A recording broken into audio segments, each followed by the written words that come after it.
10절에서 하나님 말씀 요한복음 14장 10절에서 12절 말씀 같습니다. 하나님 말씀 요한복음 14장 10절에서 12절입니다. 내 아버지 안에 가고 아버지는 내 안에 계신 것을 내가 믿지 아니하느냐? 내가 너에게 이르는 말은 스스로 하는 것이 아니라 아버지께서 내 안에 계셔서 그 일을 하시는 것이라. 내가 아버지 안에 가고 아버지께서 내 안에 계심을 믿으라. 그렇지 못하겠거든 행하는 그 일로 말미암아 나를 믿으라. 내가 진실로 진실로 너에게 이르노니 나를 믿는 자는 내가 하는 일을 그도 할 것이요 또한 그보다 큰 일도 하니 이는 내 아버지께로 감이라. 아멘. 말씀 제목은 우리의 사역과 삶과 신앙의 모델이신 예수님입니다. 우리의 사역과 삶과 신앙의 모델이신 예수님이라는 말씀으로 은혜를 나누려고 합니다. 오늘 이 말씀 보시면 아버지께서 일하신다라고 분명히 말씀합니다. 아버지께서 일하신다는 것은 아버지 하나님의 주도권을 잡으신다는 말씀이고, 그렇기 때문에 예수님이 나도 일한다라고 말씀하시고, 그걸로 끝나지 않고 나도 일하지만 나는 아무것도 스스로 할 수 없다라고 말씀하심을 통해서 그 모든 사역을 그 하나님의 뜻 가운데 하셨음을 드러내고, 그리고 나는 아버지가 행하는 것을 보고 그 일을 행한다라고 말씀하심을 통해서 그 하나님에 대한 의존함에 대해서 말씀하십니다. 그리고 아버지는 아들을 사랑하셔서 그 모든 일을 보신다라고 말씀하심을 통해서 결국은 우리가 아버지의 하나님과의 사랑의 교제 가운데 아버지가 하신 일들을 보게 되고, 거기에서 하나님이 주시는 그 하나님의 자원을 가지고 모든 것을 감당하는 것, 그것이 예수님의 사역이고 그것이 우리의 사역이어야 되고 또 예수님의 신앙이자 삶이었다는 것을 우리가 알 수가 있습니다. 이런 의미에서 우리가 이제 예수님을 우리의 신앙의 모델이고 삶의 모델이고 사역의 모델입니다. 그래서 우리는 예수님이 가셨던 신앙, 그리고 예수님의 사역, 그리고 예수님의 삶, 그것이 우리의 모델이 되어져서 그렇게 따라갈 필요가 있습니다. 우리가 여기서 이제 깊이 볼 필요가 있는 것 중에 하나는 뭐냐면, 우리가 어떤 사역을 하거나 어떤 문제를 해결해 나갈 때에 많은 사람들이 먼저 계획을 세웁니다. 먼저 계획을 세우고 난 다음에 그 계획에 하나님을 초청하는 거예요. 하나님이 내 계획에 오셔서 이제 한번 봐주십시오라는 거죠. 그리고 하나님이 이제 내 계획에 찾아오셔서 봐주시는데 하나님께서 내게 그 노라고 해서 하면 안 될 것 같아요. 그러니까 하나님 이런 경우에는 이제 예스라고 좀 해주십시오 라는 식으로 많은 사람들이 이제 반응을 합니다. 그러다 보니까 자기 자원을 가지고 자기의 방법을 가지고 자기의 생각을 가지고 이러한 모든 것들을 하나하나씩 해나가는 겁니다. 그러다 보니까 이제 여기서 가장 큰 문제가 뭐가 말씀드리냐면, 내가 이렇게 하나님 앞에 사역을 감당하고 삶을 살고 신앙생활을 하는데 자꾸만 내가 원하는 대로 잘 되지 않는 경우가 많은 거예요. 그러다 보니까 이제 내 수단과 방법을 가리지 않고 이런 방법 저런 방법을 통해서 뭔가를 해보려고 하는 겁니다. 뭔가를 해보려고 하니까 이제는 그 하나님과 우리 사이에 이 발이 안 맞아요. 발이. 그러니까 우리가 아주 조급할 때, 아주 조급하고 정말 좀 그럴 때에 하나님 더 찾아야 되는데, 우리가 조급하면 사람들은 하나님 찾기보다는 빨리 인간적인 수단과 방법을 먼저 찾습니다. 그리고 누구나 똑같아요. 어느 누구나. 대표적인 게 모세예요. 모세가 10개의 하나님의 재앙을 통해서 이집트를 향한 재앙을 통해서 나왔잖아요. 이집트 사람들 입장에서는 재앙이죠. 그러나 이스라엘 백성들 입장에서는 기적이잖아요. 하나님 놀란 기적이잖아요. 그러니까 놀란 하나님의 기적을 경험하고 나왔단 말이에요. 근데 이제 하나님의 인도는 굳이 여러분 지도로 보시면 아는데 이제 그 중동 지역을 쭉 보시면요, 이집트나 이스라엘 지도를 쭉 보시면 굳이 하나님께서 이스라엘 민족을 홍해로 데려갈 이유가 전혀 없어요. 홍해길이 아니도 그냥 밑줄로 가면 그냥 시나이반도 내려갈 수 있어요. 그냥 쉽게. 근데 하나님은 이상하게도 홍해로 들어가 버렸어요. 그러니까 어떻게 되냐면 이게 Y자 형태로 이렇게 돼 있어요. 이렇게. 그래서 이쪽이 이제 바다가 다 연결돼 있다고. 이렇게. 위로 그냥 돌아가면 돼요. 굳이 뭐 밑에가 내려갈 이유가 전혀 없단 말이에요. 그럼 돌아와서 가면 바로로 그냥 시나이반도로 해가지고 지금의 시내산, 시내산 쪽도 갈 수 있고 쭉 가면 그냥 광야를 통과해서 이스라엘로 들어갈 수 있어요. 그냥 하나님 이상하게도 홍해길로 데리고 들어갑니다. 그래서 홍해길로 내려가면서 그 이제 홍해를 보면서 내려가도록 만드는 거예요. 쭉. 여기서 문제가 생기는 겁니다. 여기서. 누군가가 뒤쫓아오지 않으면 상관은 없어요. 뭐 그쪽 길로 가는 건 어쨌든 상관없으니까. 그런데 애굽의 바로가 뒤쫓아옵니다. 뒤쫓아와서 이제 거의 그들 뒤에 이제 오게 되죠. 그랬을 때 이스라엘 백성 전체가 흔들립니다. 그러니까 우리 이제 죽게 됐구나, 끝장이 났구나라고 이제 그걸 안 거예요. 근데 이제 모세도 이제 여기서 흔들려요. 어떻게 흔들리냐면 성경을 좀 보시면, 대개서 성경 보세요. 성경을 보시면 모세가 뭐 하느냐, 하나님께 기도하고 있어요. 그러니까 이제 기도하는 것은 잘못된 게 아닌데 하나님께서 혼을 내요. 너 지금 뭐 하고 있냐고 지금. 그러니까 지금 모세가 뭐 하고 있냐, 지금 이 상황에서 지금 기도하고 있어요.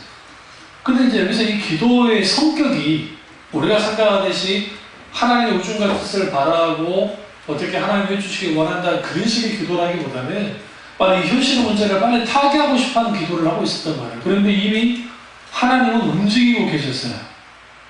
그러니까 여러분, 우리가 하나님께 기도할 때와 하나님이 움직이실 때가 있어요. 물론 기도를 해야 하나님 움직이시면 알아요. 그럼에도 불구하고 영적인 민감함이 있어야 우리는 잘 불변할 수 있습니다. 여러분, 이관이 뭔지를 모르는 것 같으니까 출애굽기를 가보시죠. 제가 말씀드릴게요.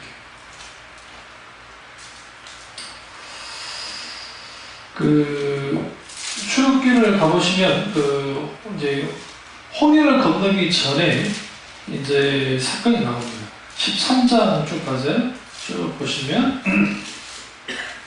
14장을 보시면 이제 하나님이 이제 여기서 바로가 이렇게 온 것에 대해서 쭉 말씀해요. 질관들이 쭉 와요. 10절 보세요. 바로 가까울 때 이스라엘 전 눈을 들어보자. 애굽 사람들이 자기에게 이른지라 이스라엘 전 심히 들어와야 여호와께 부르짖었어요. 여기서 부르짖었다는 게 기도했다는 표현하면 큰 오산이에요. 그들이 단순히 기도한 게 아니라, 그러니까 언뜻 보면은 이제 이게 기도한 것처럼 느껴지는데 뒤에 바로 11절로 말 수 있어요. 모세에게 이르되 애굽에 매장지가 없어 당신이 우리를 이끌어내어 이 광야에서 죽게 하느냐 그러잖아요. 그러니까 이 말은 무슨 말이냐면, 부르짖었다는 것은 하나님 구해주십시오라고 할 수 했을지는 모르지만 그것이 믿음으로 인한 기도라기보다는 아우성이에요. 아우성. 그리고 이제 여기서 이제 모세가 뭐 하냐면 백성들에게 들어와 말라, 이제 하나님 하실 것이다 라고 하죠. 이제 가만히 있을지니라, 여호와께 너희를 위하여 싸우시니 너희는 가만히 있을지니라. 그러니까 15절을 보세요. 여호와께서 모세에게 이르시되 너는 어찌하여 내게 부르짖느냐, 이스라엘 자손이 명하여 앞으로 나아가게 하고. 이게 굉장히 중요한 거예요. 그러니까 모세가 부르짖었어요. 여기서 모세의 부르짖음과 저기 지금 있는 누굽니까? 10절에서의 이스라엘 백성이 하나님을 향해서 부르짖는 게 성격이 좀 다르긴 하지만 사실은 하나님이 지금 움직이시는데, 그리고 그의 고백 속에서도 하나님 하실 거라고 분명히 말했잖아요. 가만히 있어서 여호와의 하실 일을. 근데 뭐만 하고 있냐, 이렇게 모세가 기도만 하고 있는 거예요. 너는 어찌하여 내게 부르짖느냐. 그래서 부르짖지 말란 말이 아닙니다. 그게 아니고 지금은 앞으로 나갈 때라. 좀 전에 올라오기 전에 이제 올라왔어요. 잠깐 하는데 우리 그 미준 집사 그 집을 향한 감동이 잠깐 왔는데 걱정할 필요 없어요. 하나님이 하실 것 같은 감동이 있었어요. 분명하게. 그러니까 그는 뭐냐면 하나님이 앞서 이미 운행하고 계시고 그 길에 대해서 우리는 볼 필요가 있어요. 믿음으로 한 걸음 한 걸음 나가기만 돼요. 하나님의 사인에 맞춰서. 그럼 뭐라고 명령하십니까? 이스라엘 자손에게 명령 앞으로 나가게 하고 나아가게 하고 첫 번째. 두 번째 지팡이 들고 손을 바다 위로 내밀어 가야 돼요. 여기서 백성이 앞으로 나간다는 것을 어디로 나가는 거예요 지금요? 바다로. 지금 바다로 나가게 하는 거예요 지금. 그리고 지팡이를 어떻게 해라? 이제 홍해에 어떻게 미는 거예요? 어떤 사람들이 이 헐리우드 영화를 잘못 봐가지고 그냥 이거 내비치는 거야 바다를. 그게 아니에요. 이게 딱 그냥 이렇게 여기 지금 지팡이 있으면 이렇게 탁 앞으로 이렇게 민 거예요. 미니까 그게 밤새도록 동풍이 이제 붑니다. 이 동풍이 불면서 그 다음에 갈라져 나가거든요. 갑자기 갈라진 게 아니에요. 그러니까 보면 21절 보세요. 모세가 바다 위로 손을 내밀매 여호와께서 큰 동포로 밤새도록 바닷물을 물러가게 하시니 물이 갈라져 바다가 마른 땅이 되더라. 밤새도록 동풍이 분 거예요. 근데 여기서 더 중요한 게 뭐냐면 이제 행하라 하면서 주님이 영광을 얻으리라 18절에 나를 여호와인 줄 알리라 하면서 하나님 그분을 드러내요. 그러자 19절에 보시면 이스라엘 지인 앞에 가던 하나님의 사자가 이게 굉장히 중요해요. 그들 뒤로 옮겨가며 구름비가 앞에서 그 뒤로 옮겨. 여기서 우리가 그러니까 이 홍해 갈라지는 사건 속에서 우리가 뭐를 하나 놓치냐면 이미 하나님의 사자는 지금 이 자리에 있었다는 거예요. 하나님의 천사가. 하나님의 사자는 하나님의 천사가 있거든요. 그러니까 하나님의 천사가 있었다고요. 그 현장에. 근데 지금 누구도 다 못 봐요? 모세도 못 보고 있고 누구도 못 보고 있어요? 이스라엘 민족도 못 보고 있어요. 그러니까 모세는 지금 뭐냐면 너무 급박하니까 부딪히 기도하는 거 당연하잖아요. 하나님 이렇게 해주십시오. 하면 하나님은 너 지금 왜 기도하고 있냐는 거예요. 앞으로 나가게 하고 너는 지금 내가 명령대로 손을 내밀어라. 그러면 내가 이거 다 마른 땅에 되게 만들겠고 결국은 뭐 할 거다? 이제 건강하게 할 거니 내가 여호와인 줄을 알도록 해주겠다 라고 뭐예요? 주님이 말씀하세요. 드러내시는 거예요.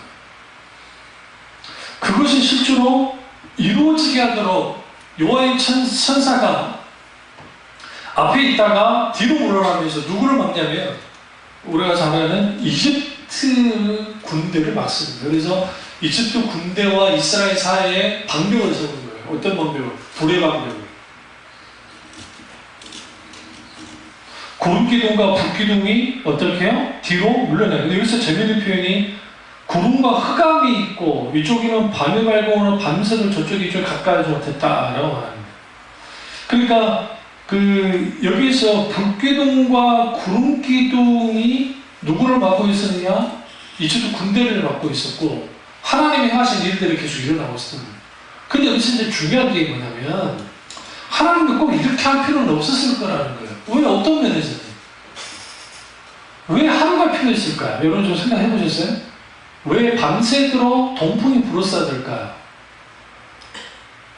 생각 안 해보셨어요? 이거는 이제 제 생각이니까 이건 성경적이라 할 필요는 없고요. 이스라엘 백성이 고센 땅에서 이스라엘에서 고센 땅 이집트에서 나와서 쭉 나왔잖아요. 쉰 적이 없어요. 잘 생각해 보세요. 그들이 쉬었나요? 안 쉬었어요. 쉴 새가 없었어요. 그냥 나와가지고 쭉 나왔단 말이에요. 쉬지 않고. 쉬지 않고 도망쳤는데도 이집트 군대에 따라잡혔어요. 그러니까 그랬으면 상식적으로 생각할 때에 사람들이 쉬지 않고 쭉 한다면 이게 쉽지 않아요. 이게 장정들은 상관없는데 애들과 노약자들, 노인들 이거 어떻게 할 거예요? 그러니까 하나님은 그냥 즉시 홍해를 딱 갈라가지고 사람들을 건너가게 할 수도 있었을 거예요. 그러나 하나님 의도적으로 이스라엘 백성들을 위해서 그랬고, 두 번째는 가만히 있는 법을 배운 거예요. 가만히 있어 라고 주님 말씀을, 너희들 가만히 있어라 주님 말씀하세요. 하나님 하신 일들을 보게 하도록 하기 위해서라도 그들은 가만히 있는, 기다리는 법을 배우게 하는 거예요. 오늘 우리가 예수님의 사역감은 가장 중요한 게, 예수님은 하나님의 의중과 뜻을 맞춰서 움직이셨어요. 그러니까 그분은 30년이라고 하는 사생애를 거치시면서 30년 동안 기다리셔만 했고, 공생의 3년을 통해서 사역을 이루셨어요. 사실상 하나님의 그 사역, 하나님의 사람들은 기다리는 시간이 더 길어요. 사실 많은 부분이 있어요. 여러분 잘 아시는 세례요한은 딱 6개월 사역하고 죽어버렸어요. 아쉽지 않아요? 30년 동안 똑같이 예수님처럼 똑같이 사역을 준비했다가, 광야에서 준비했다가 딱 6개월 사역하고 죽어버렸단 말이에요. 이사야도 광야에 들어갔었고, 엘리야도 광야에 있었고, 많은 하나님의 사람들이 광야로 들어갔어요. 그러면서 그 광야에서 기다려야만 했어요. 기다리는 이유는 뭐냐면, 우리가 그 기다림 속에서 하나님이 움직이실 때 같이 움직이는 것, 그것이 신앙이고 삶이에요. 사역이고. 내가 먼저 움직이는 게 아니라는 거예요. 그래서 여기서 중요한 게, 급박한 일이 벌어지고 어려운 일이 벌어질 때에 우리는 기도만 하면 안 돼요. 아니, 기도는 해야 돼요. 근데 뭐가 필요하냐? 확인 작업이 필요해요. 그래서 우리가 엘리야의 위대함을 좀 들여다봐야 되는 게, 엘리야가 갈멜산에 올라가서 불의 응답을 너무 쉽게 받잖아요. 하나님께 기도하자마자 불이 떨어져가지고 그 번제단이 다 불살려주고 놀라운 역사가 나타나죠. 비오는 이제 비가 오게 해달라고 갈멜산 꼭대기에 올라가서 기도하지 않습니까? 근데 여러분 중요한 게, 성경 잘 보세요. 열왕기상하에 거기서 보시면 하나님께서 엘리야에게 내가 비를 내리겠다라고 말씀하세요. 그러니까 엘리야가 자기 독단으로 하나님 비 내려주십시오 한 게 아니에요. 하나님이 비를 내리시겠다고 그랬다고. 이제는 내가 비를 내리겠다. 그리고 나서 그가 갈멜산에 올라가서 이제 불응답 받고 난 다음에 기도한 거야. 하나님 앞에. 하나님의 기도를 했는데 아무 말도 안 했는 거예요.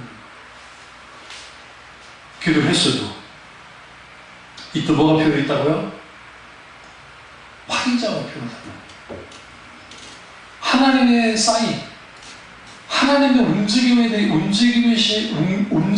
대해서 우리는 뭐야 들어봐야 돼요.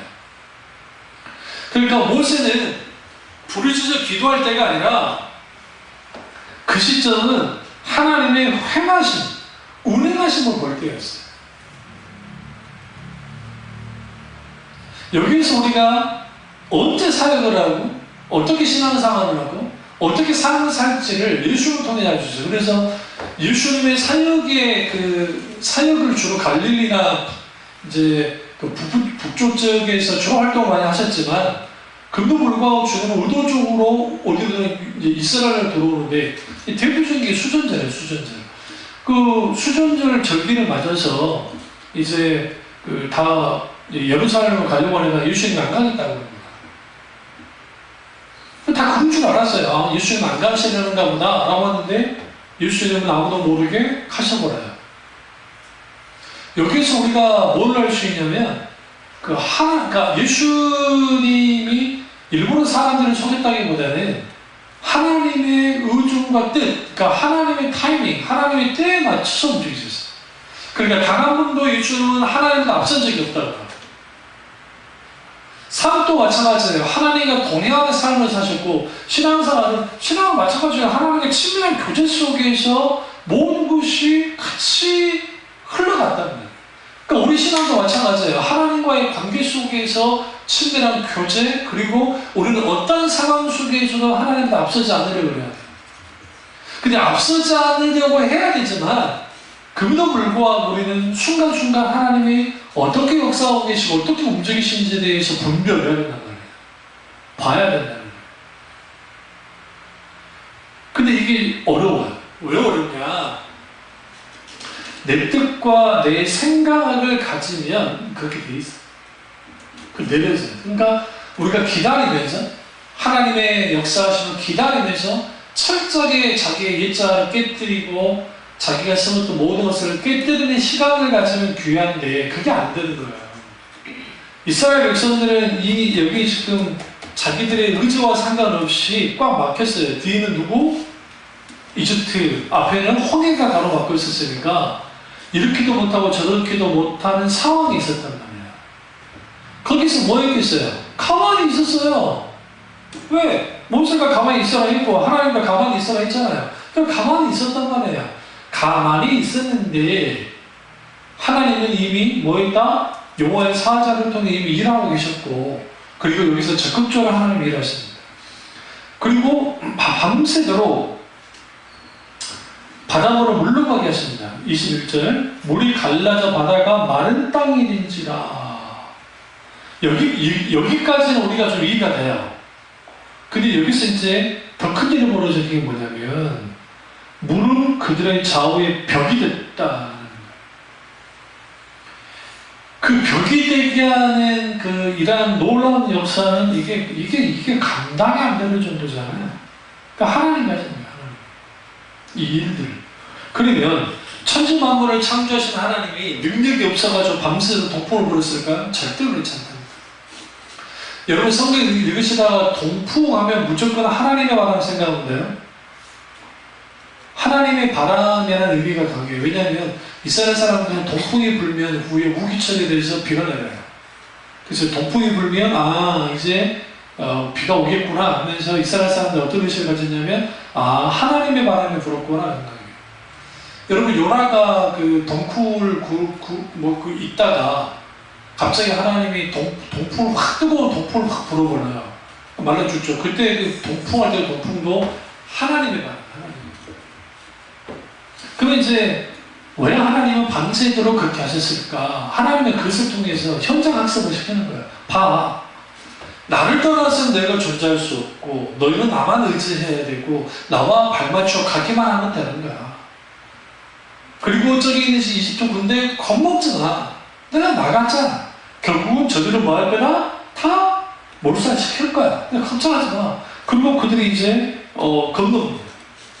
보시면 건널 때 24절 보시면 새벽에 여호와께서 불과 구름 기둥 가운데서 애국 군대를 보시고 애국 군대를 어지럽게 하시며, 그러니까 우리는 성경을 깊이 안 읽으니까 그냥 물이 이렇게 확 합사되니까 그냥 어지러워진 것처럼 하잖아요. 그게 왜 그러냐면 헐리우드 영화에 모사라는 영화에서 물격이 이렇게 하니까 사람들이 놀라가지고 그것만 비춰주니까 그러는데 성경에서 오히려 불기둥과 구름기둥 가운데서 뭐 했어요? 어지럽게 하신 거예요. 하나님께서. 하나님 하신 거예요. 병과 바퀴가 벗겨지고 달리기가 어렵게 하시니 애굽 사람들이 대해 이스라엘 앞에서 우리가 도망하자. 여호와가 그들을 위해 싸워 누구를 친다? 애굽 사람을 치는 거다. 단순히 바닷물이 치는 게 아니에요. 하나님이 직접 쳤다고요. 이게 제일 중요해요. 그럼 왜 이들에게 지금 바퀴가 벗겨지게 하고 만들었느냐? 지금 이집트, 이스라엘 민족이 노약자들과 이들을 데리고 가잖아요. 그걸로 따라가면 누가 더 빠르겠어요? 당연히 이집트 군대가 빠르죠. 그러니까 하나님이 그걸 막아버리는 거예요. 직접 하나님이 나서서. 이 상황에서는 아직까지 물벽이 있는 거예요. 물벽이 그대로 있다고요. 있는 상태에 있는 거예요. 그러니까 그 상황에서 하나님은 저 막고 있어요. 그리고 하나님이 이 부분을 다 주도하는 거예요. 여기서 이제 한 가지 더 깊이 생각하셔야 돼요. 이집트 군대가 조금 전 이스라엘 상황과 똑같이 됐어요.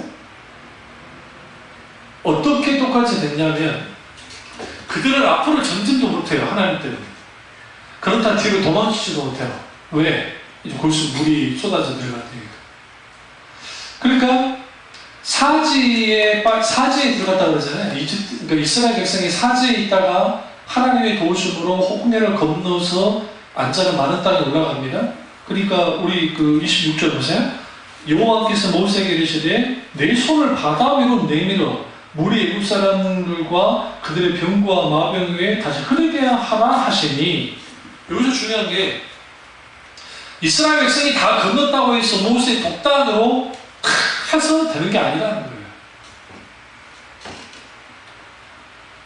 근데 여기서 그 행동의 언어를 좀 들여다보셔야 됩니다. 이 내리는 게 도대체 뭘까요? 홍해가 갈라질 때에, 물이 갈라질 때 모세가 손을 내밀었습니다. 이건 당연히 지팡이가 같이 내밀거든요. 내밀자 하나님의 동풍이 불었습니다. 동풍이 불면서 길을 만들었죠. 바닷길을 만들기 시작했죠. 그리고 물벽이 생기게 했고 많은 땅이 되게 했어요. 왜 많은 땅에 됐을까요? 여러분 뻘밭 같은 데를 안전하고서 그러는데요. 뻘이 장난 아닙니다. 그러니까 하나님 많은 땅이 되게 한 거예요. 이게 이스라엘 백성들을 향한 하나님의 세심한 배려입니다. 그렇게 만들어 놓은 겁니다. 그 많은 땅에 있으니까 병거 타고 들어온 거예요. 누가? 이 좁은 데가.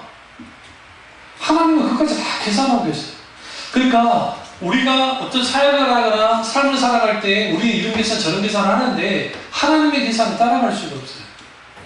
하나님이 이미 모든 계산을 다 맞추고 하시기 때문에. 그리고 이제 모세에게 손을 내밀으라고 합니다. 그러니까 모세가 곧 손을 내밀었습니다. 그러자 뭐 하느냐? 새벽이 되어 바다의 힘이 회복된지라 애굽 사람들이 모를 것으로 도망하나 여호와께서 사람들을 바다 가운데 엎으셨다. 그러니까 여기서 바다의 힘이 회복됐다라는 표현이 참 독특하고요. 물이 다시 흘렀고 28절 병거들과 기병들을 덮되 그들의 뒤를 따라 바다에 들어간 바울의 군대를 다 덮으니 하나도 남지 아니하니라. 그러나 이스라엘 자손은 바다 가운데를 육주로 행하였고 물이 좌우에 벽이 되었더라. 그날에 여호와께서 이같이 이스라엘을 애굽 사람의 손에서 구원하시매 이스라엘 바닷가에서 애굽 사람을 죽어 있는 것을 보았더라. 물이 둥둥 뜨는 걸 봤겠죠. 이 모든 일을 누가 하셨어요? 하나님 하셨다. 여기서 이제 우리가 이 글로 읽으니까 이게 이제 시간차가 좀 있어요. 그냥 이렇게 평양문으로 읽으시면 안 돼요. 근데 이제 우리가 여기서 이제 말씀드리고 싶은 건 뭐냐면 모세가 부딪혀 기도하는 게 뭐가 잘못됐겠어요. 근데 우리가 때로는 하나님께 기도할 때에 기도를 해요. 왜 기도하느냐? 이게 꽉 막혀있으니까 기도를 해요. 기도만 하니까 문제예요. 기도만 하니까. 그러니까 하나님이 너 왜 부르짖냐 그러잖아요. 내가 행할 거야. 하나님이 구체적으로 지시해야죠. 그 지시를 따라가면 돼요. 그래서 예수님의 사역과 삶과 신앙 우리 모델이 되려면 필연적으로 뭐가 회복돼야 되냐면 하나님의 음성을 듣는 것이 회복돼야 돼요. 하나님의 음성이 들려져야 돼요. 좀 전에 저를 향한 하나님의 그 감동, 이 감동이 틀린 감동인지 아닌지는 몰라요. 전주에서 이제 이사와 관련된 감동들이. 그러나 이 감동은 제가 갑자기 무슨 계산을 하고 생각해서 된 게 아니라 어떤 내적 감동 하나님이 갑자기 주실 때가 있어요. 그럼 저는 이 부분에 있어서 오픈하는 이유는 뭐냐면 오늘 설교와 내용이 관계 있기 때문에 그러는데 우리는 지금 기도했고 그렇게 대원적에 대해서 기도했잖아요. 이제는 지금 뭘 볼 때냐면 하나님께서 어떻게 움직이실지를 볼 필요가 있어요. 그리고 조그마음을 내려놓고 하나님이 인도하시는 대로 한 걸음 한 걸음 나가다 보면 거기서 뭐가 일어나느냐? 하나님의 놀라운 인도하심이 있고 결정적으로 뭐가 필요하냐면 18절에 다시 보세요. 14장 18절 출애굽기 내가 바로와 그 병거와 마병으로 말미암아 영광을 얻을 때야 애굽 사람들이 나를 누군 줄 아니라 여호와인 줄 아니라 실제로 그들이 무슨 표현 25절에 뭐라고요? 여호와가 그들을 위하여 싸워 애굽 사람을 치는도다 라고 하죠. 비로소 여호와인 줄 아니라 하나님의 이름이 드러나기 위해서 아니고 모든 것을 뭐 해야 돼요? 하나님의 인도를 따라가요. 그를 위해서 우리의 사역, 우리의 신앙, 우리의 삶 다 하나님의 영광을 드러내는 것들이 돼야 돼요. 우리가 어떤 집을 얻는 거, 집을 사는 거, 뭐 사역을 하는 거, 직장생활 하는 거, 어떤 것을 하는 거, 이 모든 것은 결국은 하나님의 영광이 되도록 해야 돼요. 비록 내가 사는 거지만, 내가 살기 위해서 필요한 것이고, 먹고 살기 위해서 직장생활 하는 것이지만, 이 모든 것을 하나님 앞에 내놓고 하나님이 하시도록 하는 그 과정 속에서 하나님의 이름이 드러나요. 예수님의 삶이 그렇기 때문에. 우리 오늘 본문을 다시 돌아보시면 14장을 다시 돌아보시면 이 14장의 말씀이 아주 귀한 말씀들이 많습니다. 그 대표적인 말씀이 그 14장 그 6절을 보시면 예수께서 이르시되 내가 곧 길이요 진리요 생명이니 나로 말미암지 않고는 아버지께로 올 자가 없느니라. 내가 나를 알았더라면 내 아버지도 알았으리로다.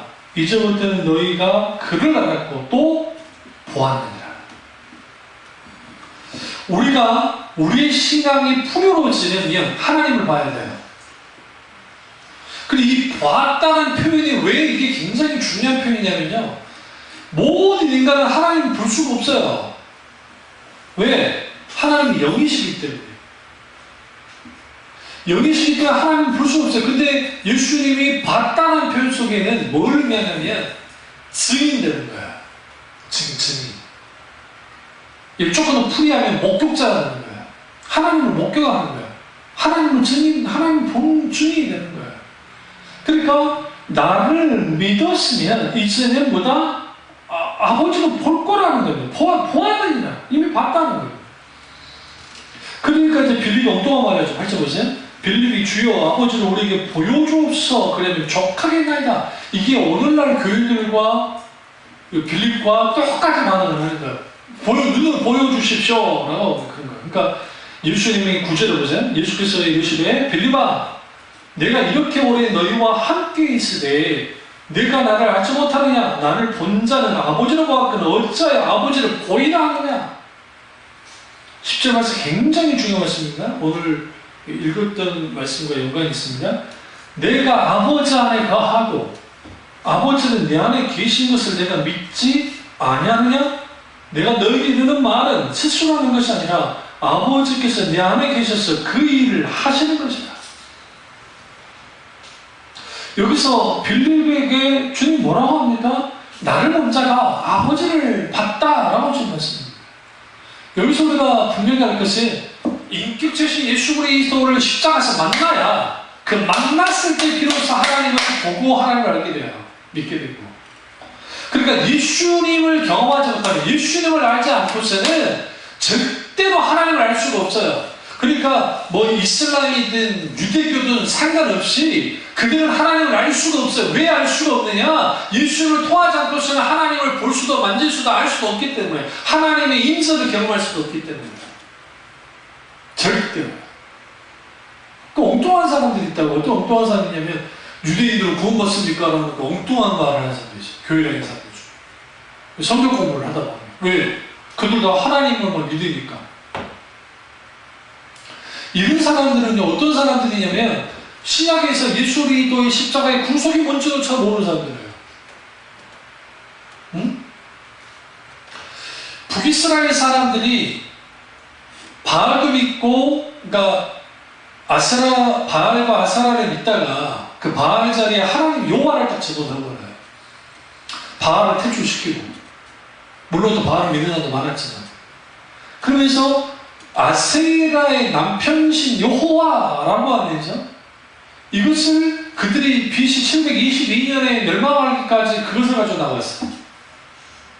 다시 말하면 우리가 믿는 하나님이, 잘 들으세요? 하나님이 그 하나님의 신령층이 맞다 할지라도, 맞다고 할지라도, 정말 우리가 그 하나님을 내가 믿는다고 생각하고 진짜 그 하나님을 믿는다고 할지라도 나를 통하지 않고서는, 예수 그리스도를 통하지 않고서는 아버지께로 갈 자가 없다 있기 때문에 예수를 통해서 인격지신 하나님을 만나지 못하면 절대로 성경에서 말하는 하나님을 만날 수 없어요. 절대로. 그럼 그냥 교리로, 종교식으로, 그들의 어떤 사회 문화적 배경으로 하나님을 믿는다고 착각할 줄 모르지만 실제로 하나님을 믿는다고 해요. 사탄을 믿는 것과 똑같은 거죠. 그래서 단추가 될 게 뭐냐면 하나님을 미신처럼 믿는 거예요. 그래서 기독교 미신 종교가 되면 안 돼요. 그러니까 우리가 쓰는 언어, 용어 다 기독교적인 용어라 할지라도 정작 그것이 성경에서 말하는 신앙관이 아니라고 한다면 살짝 깨뜨려야 돼요. 근데 이게 안 깨뜨려지는 거예요. 한국교회에 있는 소위 말하는 1,000번째 헌금부터 시작해서 큰 교회 헌금 목록이 이렇게 많은지 수많은 기도 목록에서 거기다가 헌금하게 하고, 헌금 자체는 뭐가 나쁘겠어요. 귀하죠. 하나님께 헌신되고 자원하면 드린다면. 그리고 거기에서 소위 말하는 복받는 공식들을 만들어냈다는 거예요. 그 복받는 공식 중에 하나가 교회에 그 예배당을 건축할 때에 거기에 헌신봉사하고 헌금 바치고 잘하면 자손이 복의 복을 더 받는다. 11조를 잘 바치면 자손이 자손까지 복의 복을 받고 또 복을 받고 복을 받는다는 식의 그런 것을 가지고 나왔다고요. 가장 성경에 오용된 말씀이 말라기. 너희가 나를 시험해보라 하면서 11조에다 말씀하셨는데, 이게 하나님이 처절한 몸부림이야.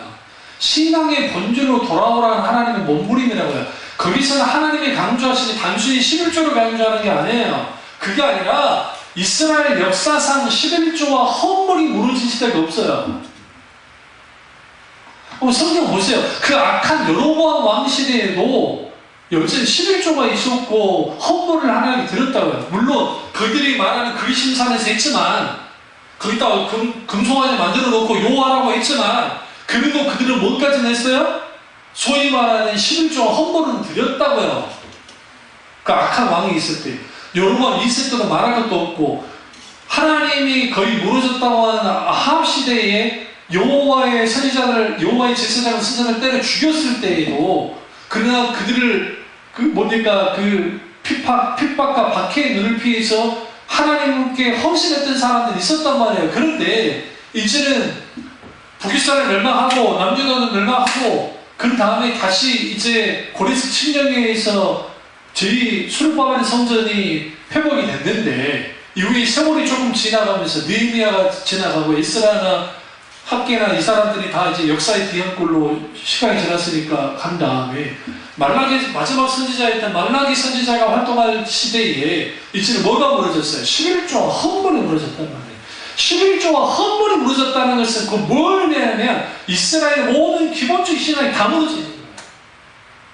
그런 의미에서 교회에서 11조 생활을 못하는 사람들의 신앙이라는 것은, 이거는 사실 기본 신앙도 안 되는 거예요. 사실은.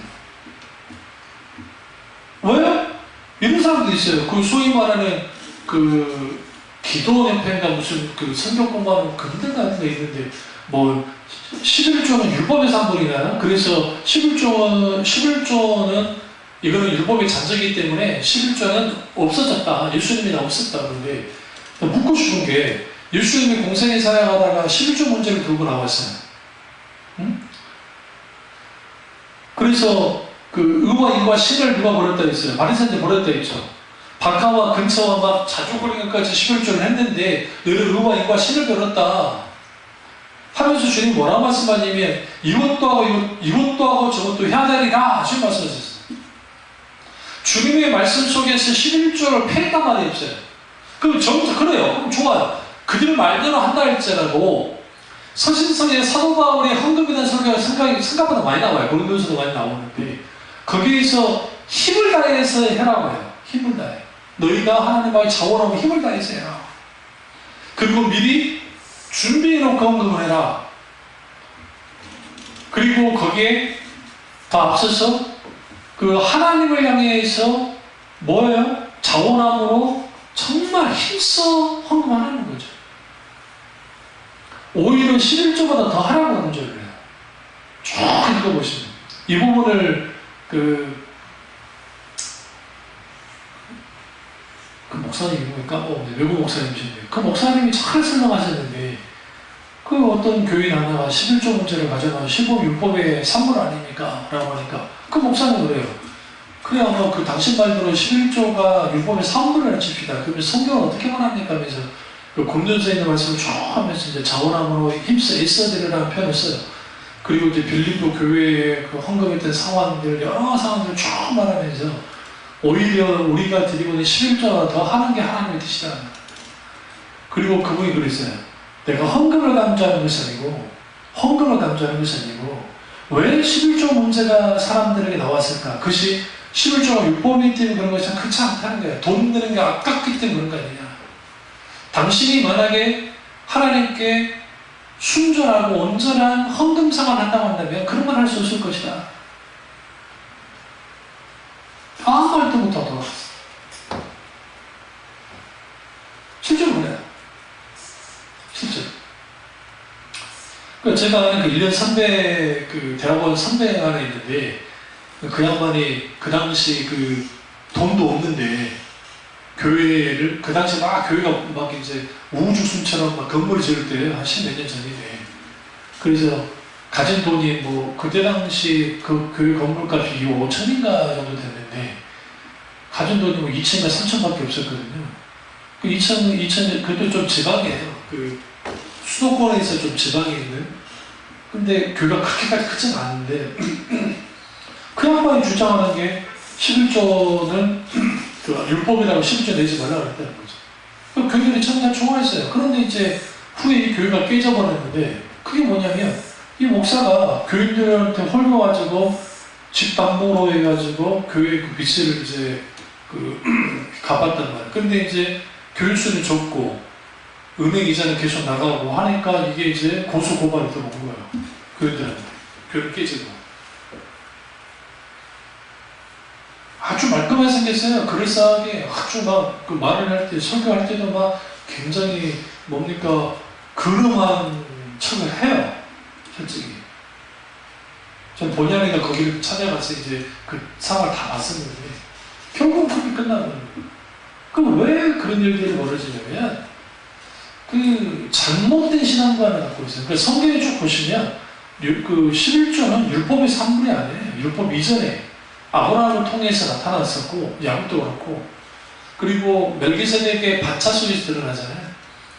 그리고 레위기 쪽에서 보시면 11조가 제일 뒤에 있어요.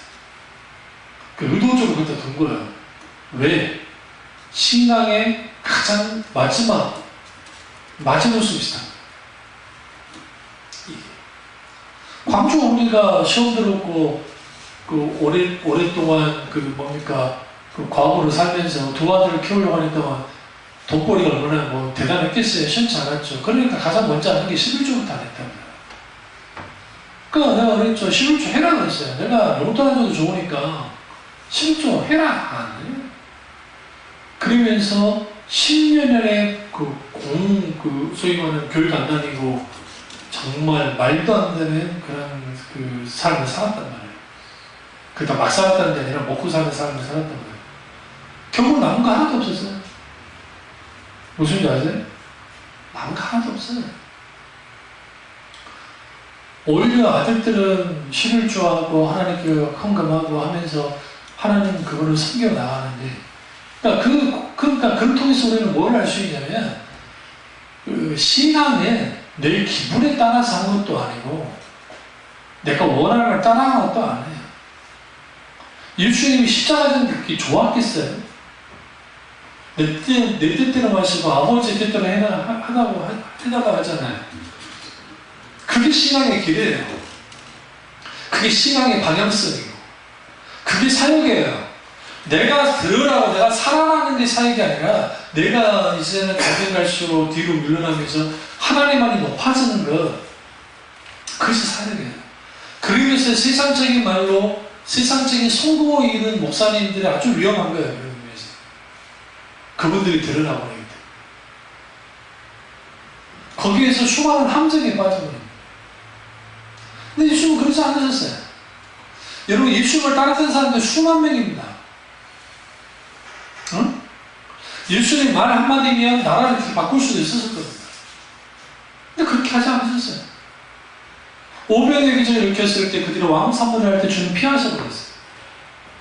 여기서 우리에게 어떤 교훈을 주시냐면 군중은 그러니까 사람들은 어떤 일들이 일어나면 어떤 기적이나 어떤 일이 일어나면 그들은 그들의 필요를 따라서 영웅을 만들어요.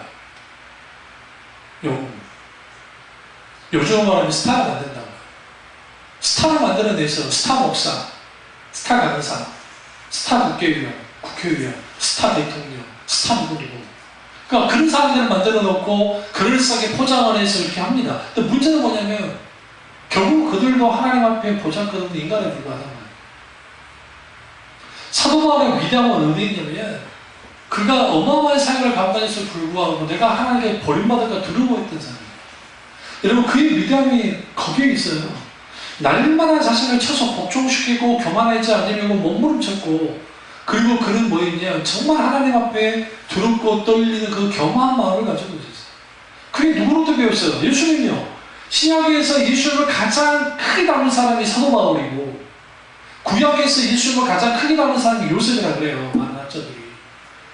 요셉은 자기가 죄도 없는데 계속 누명 써가지고 그렇게 고통을 당하잖아요. 결국은 마지막 형제들에게 보복하지 않고 하나님의 뜻을 이루죠. 그 일련의 모든 과정이 그래요.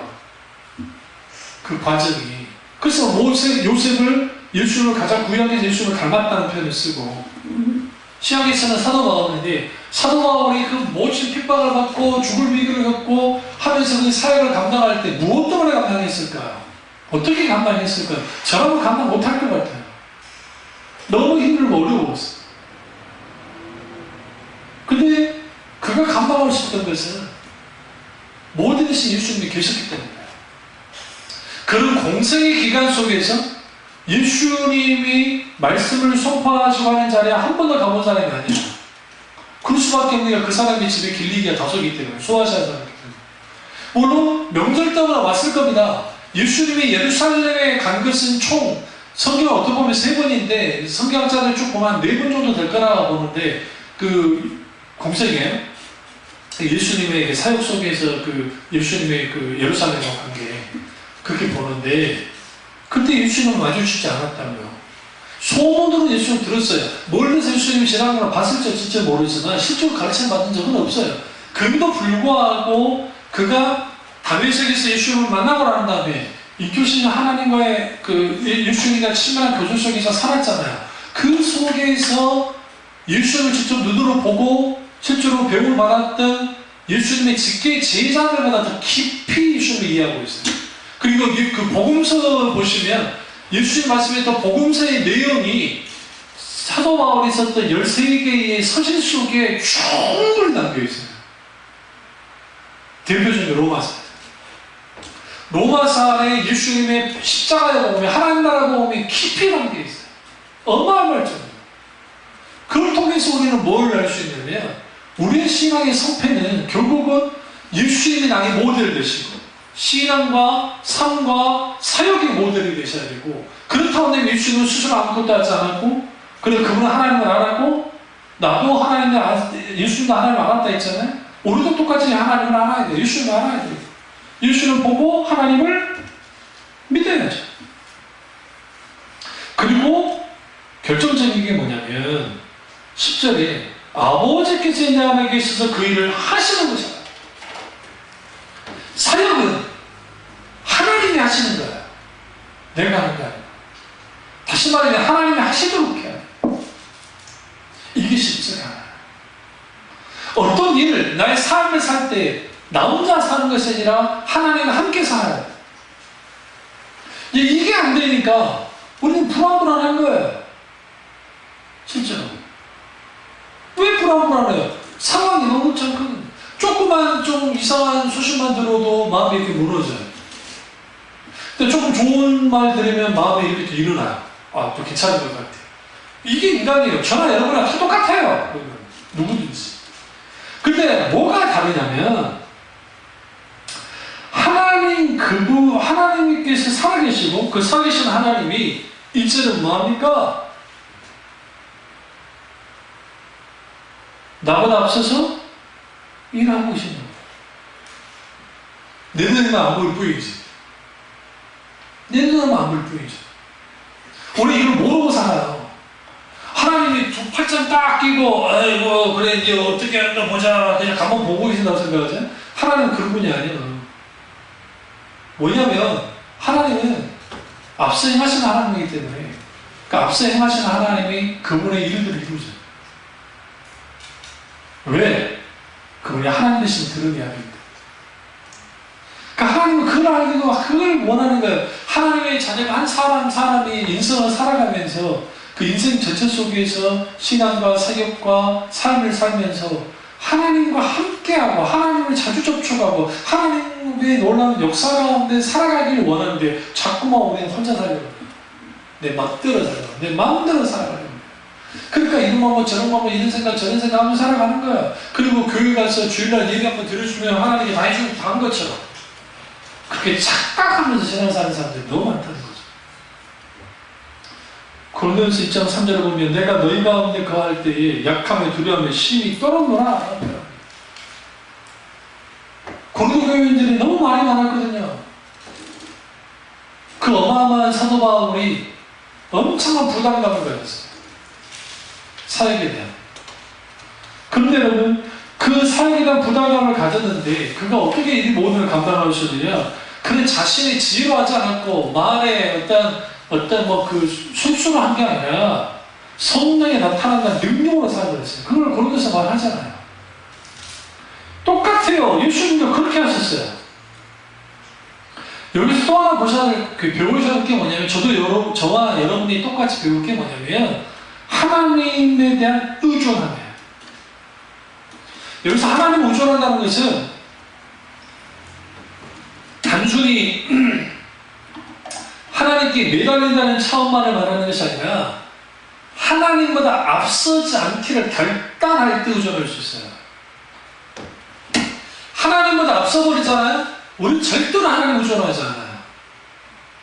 내가 앞서가기 때문에. 그 신명기서에서 하나님 뭐라 합니까? 내가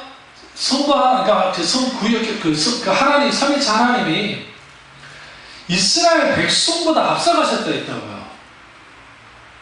정말 자세히 보세요. 하나님이 앞서가셨다고. 천사가 보내고 하나님은 먼저 앞서서 행하셨다고. 근데 이스라엘 백성들은 자신이 최전선에 제일 앞에 있다고 생각했어요. 그러니까 불안한 거예요. 그러니까 하나님 의지하지 않아요.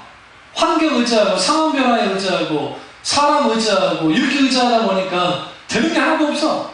이렇게 가셔야 돼요. 되는 게 하나도 없는 게 은혜요. 그런 상황에서 돼버리는 게 문제예요.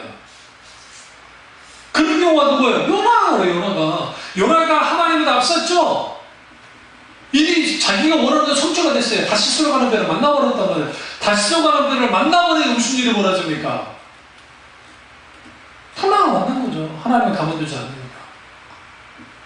그리고 물고기 뱃속에 들어가야 되는 그런 엄청난 고통을 겪게 됩니다. 그런 의미에서 우리가 분명하게 살펴야 될 게 뭐냐면 우리의 신앙과 삶과 사역의 모든 예수님이에요. 그래서 예수님이 어떻게 살아가셨고 어떻게 신앙을 하셨고 어떻게 삶을 사셨는지를 보고 따라가기만 하면 돼요. 여러분 우리의 모델이 없는 게 문제지 우리는 모델이 있단 말이에요. 그 예수님을 따라가는 통해서 우리의 신앙과 삶과 그리고 우리의 사역이 하나님을 절대적으로 의존함을 통해 하나님을 들으는 모두 되기를 주님으로 축원합니다. 기도하겠습니다. 기도하실 때 오늘 이 말씀